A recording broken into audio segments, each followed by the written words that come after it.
সকলকে জয় যিশু। আমি বিশ্বাস করি আজকে দিনে আমরা প্রত্যেকে ভালো আছি, সুস্থ আছি।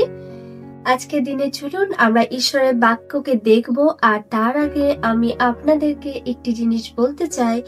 আজকে দিনে আপনারা যদি কেউ এটা মনে করে থাকেন যে আপনি পাপের মধ্যে চলে গেছেন বা পাপ করে ফেলেছেন, প্রভু আপনাকে ভালোবাসে না, প্রভু আপনাকে ত্যাগ করেছে, কি করে আবার প্রভুর সামনে যাবেন, এরকম অনেক জিনিস আমাদের মধ্যে শয়তান ভাবায়।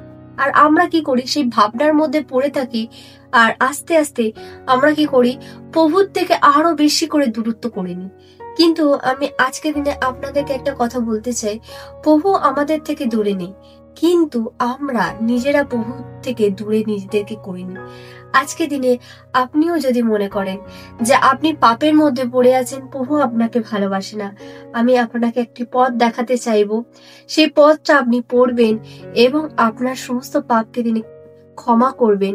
এবং আমি বিশ্বাস করি প্রভু আবার আপনাকে তার সেই ছত্রছায়ার নিচে রাখবে, আবার আপনাকে সেই সমস্ত যা কিছু আপনি করেছেন কেন সেই সবকিছুর থেকে আপনাকে বার করে আনবেন আজকের দিনে। চলুন আমরা ঈশ্বরের বাক্যকে দেখি। আমরা যদি ঈশ্বরের বাক্য দেখি, মথির 9:6, এটা আমরা প্রত্যেকে ঈশ্বরের বাক্যকে আমরা এটা নিজেদের জন্য প্রভুর কাছে এটা বলবো। মথির 9:6 পদে ঈশ্বরের বাক্য বলছে, এই পৃথিবীর পাপ ক্ষমা করবার ক্ষমতা মানুষ পুত্রের আছে।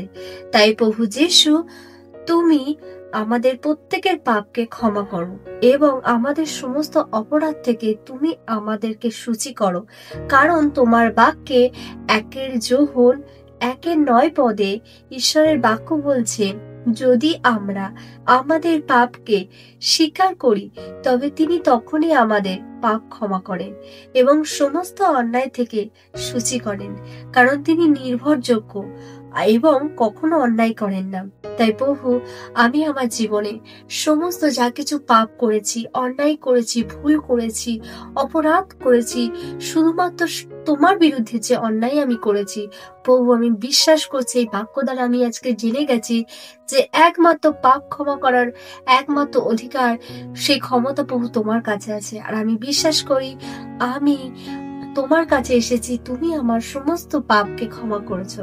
তাই প্রভু তোমাকে ধন্যবাদ। আরেকটি বার তুমি আমাকে তোমার কাছে টেনে নেওয়ার জন্য তোমাকে ধন্যবাদ। আরেকটি বার তুমি আমাকে সেই দেখালে প্রভু গো, যে তুমি কতটা মহান, তুমি কতটা দয়াশীল, প্রতিনিয়ত আমাদেরকে কিভাবে ক্ষমা করছো। তাই প্রভু তোমাকে ধন্যবাদ। আজকের থেকে আমি প্রতিজ্ঞা করছি প্রভু, সমস্ত পাপ থেকে আমি দুরকিত হয়ে শুধু প্রভু তোমার পথে চলবো, তোমার পথকে অনুসরণ করব, তোমার দিকে আমার মনকে সে স্থির রাখবো। তাই প্রভু তোমাকে ধন্যবাদ। আজকে দিন আমি বিশ্বাস করি আমার সাথে এই প্রার্থনাটা আপনারা যারা যারা করলেন, আপনারা প্রচুর রূপে আশীর্বাদিত হলেন এবং প্রভু আপনাদেরকে ভালোবাসে, এই নিশ্চয়তাটা আপনারা রাখুন। আমি বিশ্বাস করি প্রভু আপনাদের প্রচুর রূপে আশীর্বাদ যুক্ত করতে গেছেন। তাই প্রভুকে ধন্যবাদ। সমস্ত গৌরব প্রশংসা মহিমা প্রভুর নামে হোক। তাই সকলকে জয় যিশু।